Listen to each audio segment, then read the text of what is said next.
रामकृष्ण हरी विठ्ठल केशवा गोविंद माधवा हा जो माझा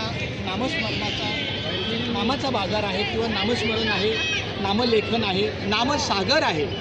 तर मी ज्या ज्या ठिकाणी अशा विभूतीच्या जागी जातो, म्हणजे आता ही नामांकित मोठी जागा आहे. ही जागा गेट ऑफ इंडिया 1911 मधल्या वास्तूने तयार केलेली आहे. 1911 साली, आज त्याला बरोबर 114 वर्ष झाली. तर अशा या आणि इथेच आपली मुंबई ते पंढरपूर दिंडी सुरू होते. गेट ऑफ इंडिया भारताचे प्रवेशद्वार हे आहेत ते गेट ऑफ इंडिया. समोर आहे ताज आहे हॉटेल.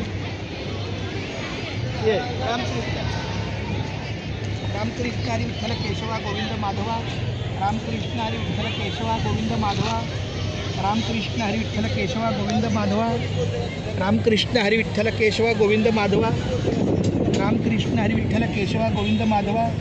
रामकृष्ण हरी विठ्ठल केशवा गोविंद माधवा. रामकृष्ण हरी विठ्ठल केशवा गोविंद माधवा. आता थोडं लांबून घ्या म्हणजे रामकृष्ण हरी विठ्ठल केशवा गोविंद माधवा.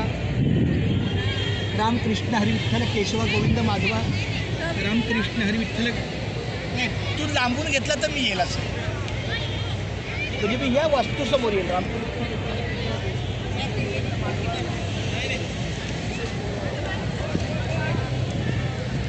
याच ठिकाणी 2008च्या अगोदर आडवा घेतो ना. आता कट करून एकदा पुन्हा